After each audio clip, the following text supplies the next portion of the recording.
Sikkim tunnel ప్రమాదంలో మృతుల సంఖ్య 12కు చేరింది. టన్నెల్ లోపల చిక్కుకుపోయిన పలువురు కార్మికులను బయటకు సురక్షితంగా తీసుకొచ్చేందుకు రెస్క్యూ బృందాలు నిన్నటి నుంచి తీవ్రంగా శ్రమిస్తున్నాయి. అయితే టన్నెల్ లోపల ప్రమాదకరమైన మీథేన్ గ్యాస్ నిండిపోవడం రెస్క్యూ ఆపరేషన్ కు సవాల్గా మారింది.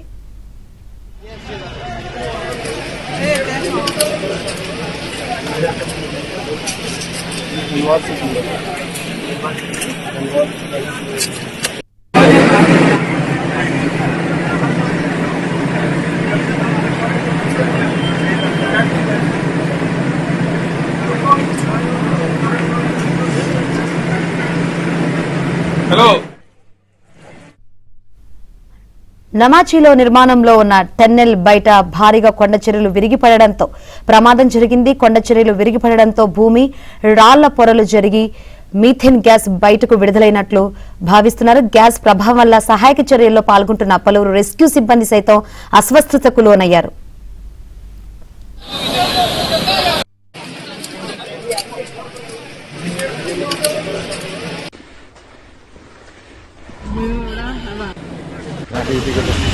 Permission for all of too long exhaust, right? You got it.